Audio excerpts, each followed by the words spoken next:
Hello दोस्तों, SS लोकर्स academy में आप सबका स्वागत है।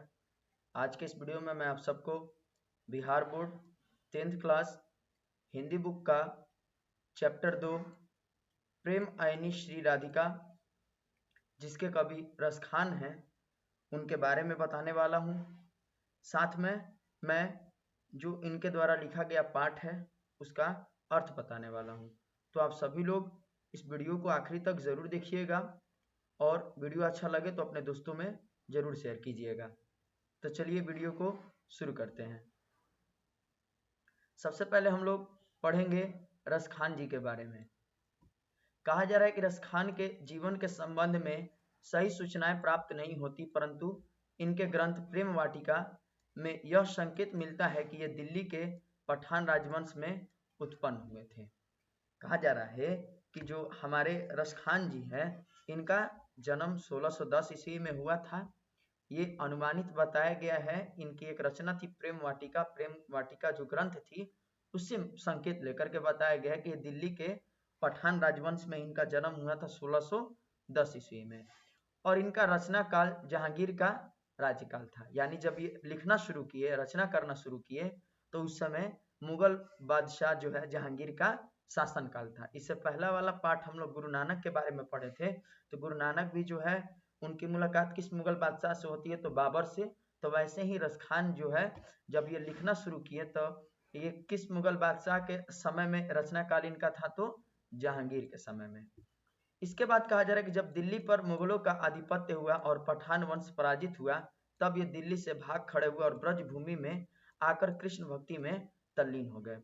मतलब कि दिल्ली में इनका जन्म हुआ था, उस समय पठान लोगों का शासन था, लेकिन जब दिल्ली पर मुगलों का आधिपत्य हो गया, यानी मुगल लोग शासन कर लिए, उस समय जहांगीर का शासनकाल था।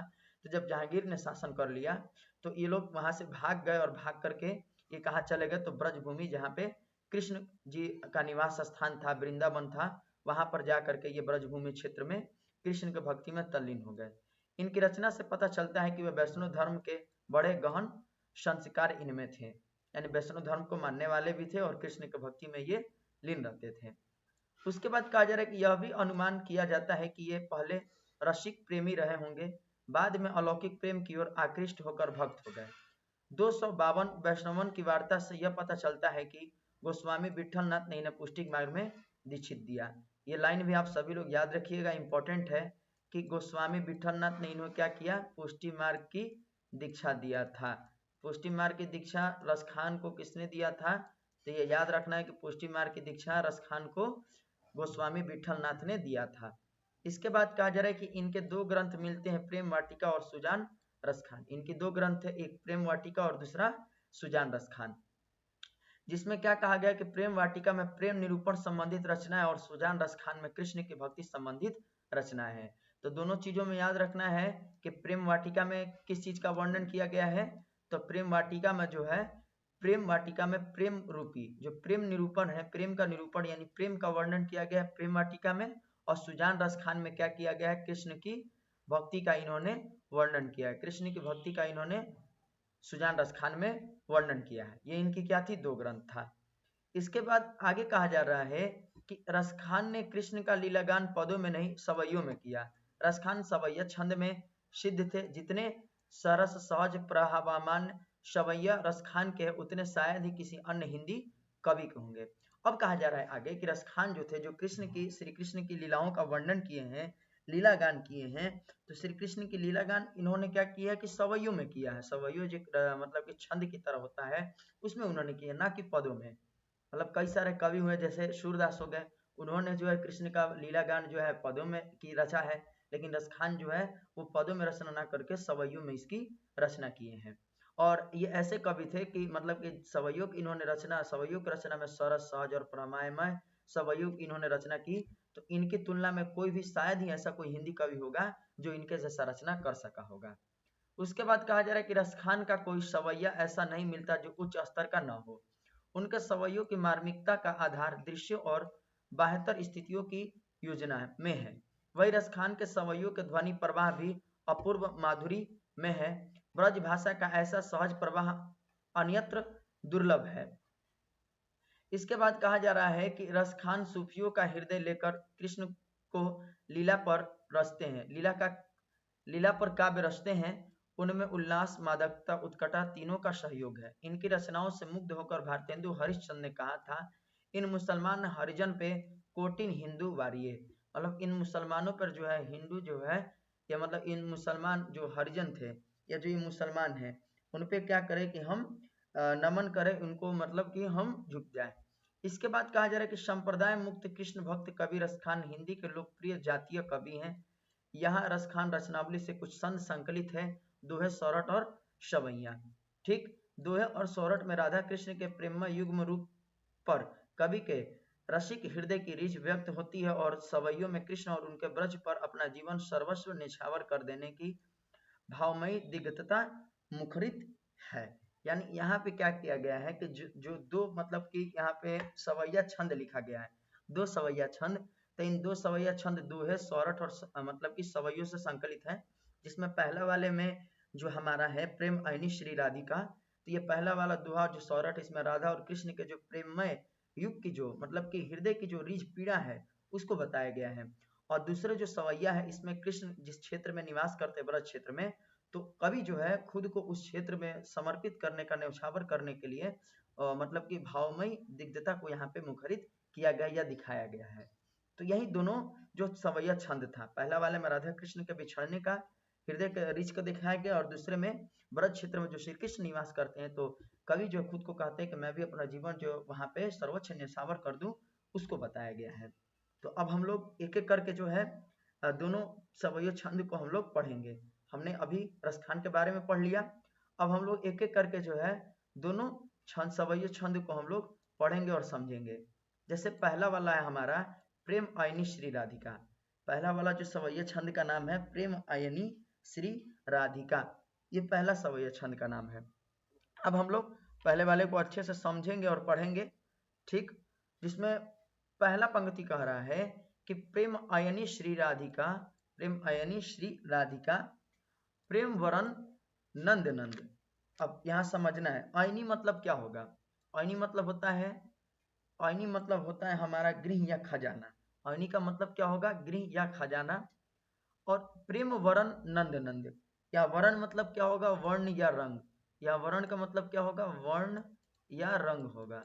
ठीक, और अयनी मतलब क्या होगा, तो खजाना होगा या गृह होगा। अब हमको इन दोनों चीज से समझना है पहला पंक्ति का अर्थ कि प्रेम अयनी श्री राधिका, प्रेम वरण नंद नंद। यानी कि पहला पंक्ति में कवि जो रसखान है वो कह रहे हैं कि राधिका प्रेम का खजाना, राधिका यानी कि जो राधिका यानी जो राधा जी हैं वो क्या है, प्रेम की खजाना है। और श्री कृष्ण प्रेम के रूप है या प्रेम के रंग है। प्रेम वरण नंद नंद, नंद नंद मतलब क्या होगा कि जो नंद का बेटा जो श्री कृष्ण है, नंद भगवान के, नंद के जो है वो बेटे थे श्री कृष्ण, तो उनको नंद नंद शब्द का प्रयोग किया गया है श्री कृष्ण के लिए, और राधिका जो है राधा जी के लिए। यानी पहला पंक्ति का अर्थ है कि राधिका जो है वो प्रेम की खजाना है और श्री कृष्ण जो है प्रेम का रूप या रंग है। इसके बाद कहा जा रहा है कि प्रेम वाटिका के दो माली मालिन द्वंद्व, और जो प्रेम वाटिका है यानी जो प्रेम रूपी बाग है, प्रेम रूपी जो बाग है, इन बागों के जो दोनों यानी राधा और कृष्ण क्या है, माली मालिन है। यानी माली और मालिन जैसे हमारे राधा और कृष्ण है, ये प्रेम रूपी वाटिका के। ठीक, इसके बाद कहा जाता है कि मोहन छवि रस रस खानी लखी अब दृग अपने नाही। कहा जा रहा है तीसरे वाले पंक्ति में कि मोहन छवि रस खानी लखी अब दृग अपने नाही। यानी इस पंक्ति का अर्थ है कि एक बार श्री कृष्ण का जो रूप देख लेता है, देख लेने के बाद दूसरे बार देखने को मन नहीं करता है। अर्थात जो है आंख इन दोनों को देखते ही रहता है। कहने का मतलब ये हो कि मोहन छवि रस खानी लखी अब दृग अपने नाही, मतलब कहने का मतलब ये हुआ कि जब श्री कृष्ण का छवि को अगर कभी कह रहे हैं कि श्री कृष्ण के छवि को अगर कोई एक बार देख लेता है तो उसकी आंखें जो है ना, इन दोनों को, राधा जी और कृष्ण की छवि को देखने का मन नहीं करता। यानी अर्थात देखने का मन नहीं कि एक टकी जो है उनको देखते ही रहता है और पलके कभी नहीं झुकता, उनको देखते ही रह जाता है। इसके बाद कहा जा रहा है कि अचे आवत धनुष से छूट सर से जाही। जैसे यहाँ उदाहरण दिया गया है कि जैसे रसखान कहते हैं कि जैसे धनुष से जो है तीर को छोड़ा जाता है, तो एक क्षण में, एक पल में जो है धनुष से तीर को छोड़ दिया जाता है, उसी तरीके से जो है श्री कृष्ण की जो छवि है वो ऐसा दिखता है नयन के सामने कि लगता है कि क्षण भर के लिए जो है मतलब कि जैसे धनुष जो है तीर से निकलता है, वैसे ही क्षण भर के लिए श्री कृष्ण की छवि जो है उनके आंखों से जो है निकल जाती है या हट जाती है। मतलब इन चारों पंक्ति में जो है राधा और कृष्ण की जो है, राधा और कृष्ण की जो मतलब कि प्रेममय रूप है उनको दिखाया गया है। तो कहा जा रहा है कि राधा जो है प्रेम की खजाना है, और श्री कृष्ण क्या है, वो प्रेम के रूप है या रंग है। और ये दोनों जो है राधा और कृष्ण प्रेम रूपी वाटिका के क्या है, माली और मालिन है। हमारे कवि कहते हैं रसखान कि जो मतलब कि श्री कृष्ण और राधा की छवि को देख लेंगे या रूप को देख लेते हैं, उसके बाद उन्हें उनके रूप को जो दोबारा देखने को मन नहीं करता, अर्थात उनकी आंख जो है दोनों को देखते रहती है। फिर कहते हैं कि जैसे मतलब कि धनुष से जो है तीर छट से छूट जाता है, मतलब निकल जाता है, उसी प्रकार जो है जो हमारे श्री कृष्ण है उनकी छवि भी जो है हमारे नयन पे जब देखते हैं तो वो भी एक पल में जो है वो मिट जाता है या हट जाता है।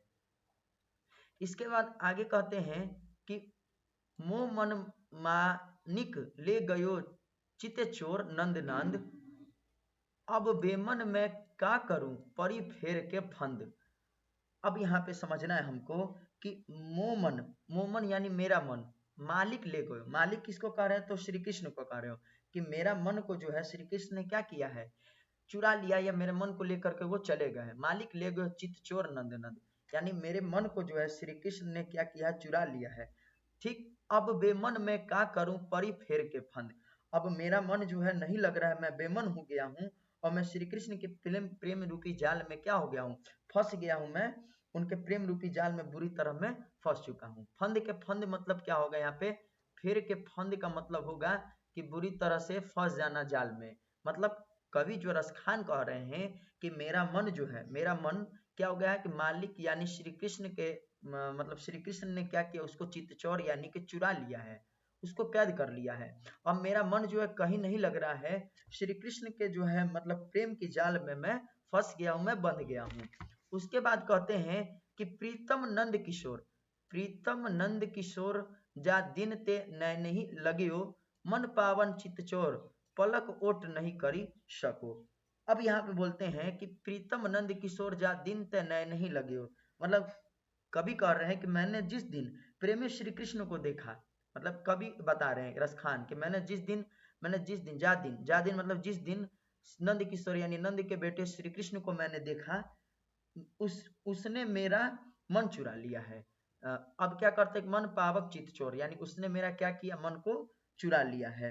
ठीक, पलक ओट कर नहीं करी सको, मन को चुरा लिया है और हर पल श्री कृष्ण और राधा की सुंदरता के बिना पलक झपकाए देखते रहते हैं। मतलब कि कवि बता रहे हैं कि मेरे मतलब कि जब से मैंने श्री कृष्ण को जिस दिन देखा, जिस दिन मैंने श्री कृष्ण को देखा, उस दिन मैं प्रेमी श्री कृष्ण के जो है मतलब कि देखा, तो उस दिन मैं उनमें बुरी तरह से जो है मैं फंस चुका हूँ, मेरे मन को उन्होंने क्या किया है, चुरा लिया है, और मैं जो है बिना पलक झपकाए जो है श्री कृष्ण और राधा की सुंदरता को जो हूँ मैं देखते रहता हूँ।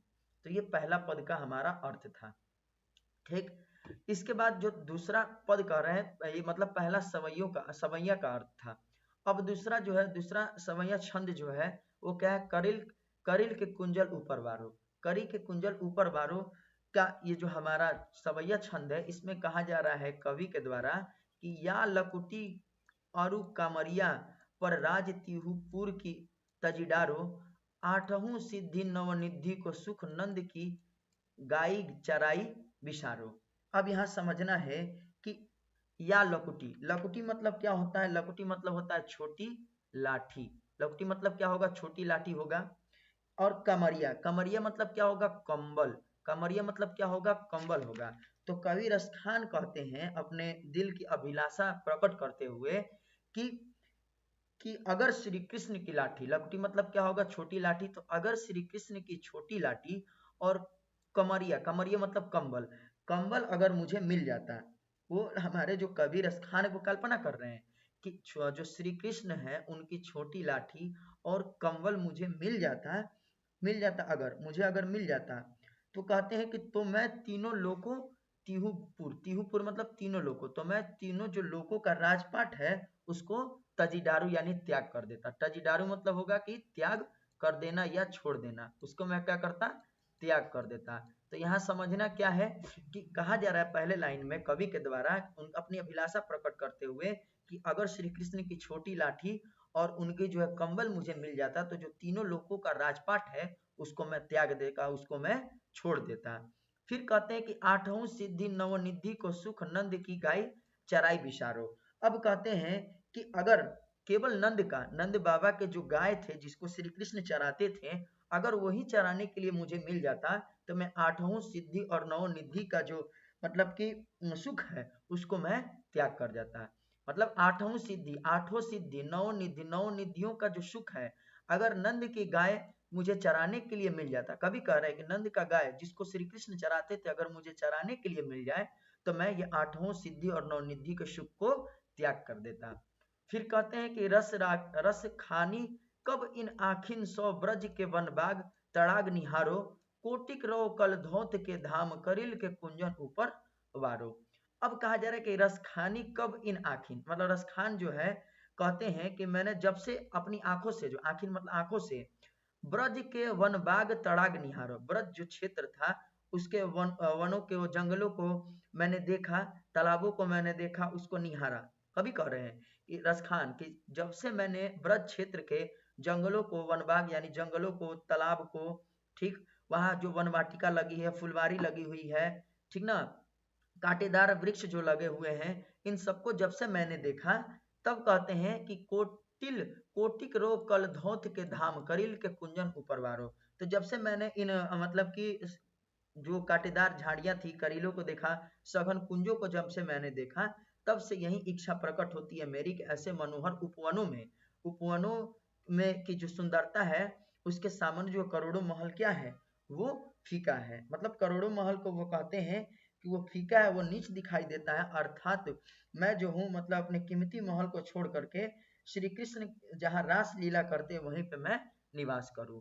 मतलब कि यहाँ श्री कृष्ण के बारे में जो यहाँ निवास करते उनके बारे में कवि कह रहे हैं रसखान के, जब से मैंने अपनी आंख से जो ब्रज क्षेत्र के वन को देखा, जंगलों को देखा, ठीक, जब से मैंने ये क्या कहलाता है करील को देखा यानी कांटेदार झाड़ियों को देखा, उपवनों को देखा, उपवनों की सुंदरता को देखा, तो मुझे ऐसा लगा कि जो करोड़ों महल है उसको मैं छोड़ करके, और जो मत उसको छोड़ करके अर्थात जहाँ श्री कृष्ण रास लीला करते थे, जहाँ श्री कृष्ण रहते थे, वहीं जाकर के मैं भी बस जाऊं।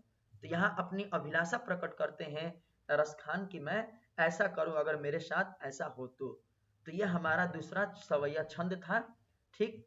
तो यही दो छंद जो है पाठ में दी गई है। पहला था हमारा प्रेम अयनी श्री राधिका का, और दूसरा करील के कुंज ऊपर वारू। तो यही दो छंद था, सवैया छंद। आई होप आप सभी लोगों को यह जो छंद था, सवैया छंद, आप सभी लोगों को समझ में आया होगा। और अगर यह वीडियो आप सभी लोगों को अच्छा लगा होगा तो अपने दोस्तों में जरूर शेयर कीजिएगा, साथ में कमेंट में जरूर बताइएगा कि वीडियो आप सभी को कैसा लगा, और आगे जो आप सभी लोगों को किस बेसिस पे वीडियो चाहिए ये भी कमेंट में जरूर बताइएगा, ताकि मैं उस टॉपिक पे जो है आप सभी लोग को वीडियो प्रोवाइड करा सकूं।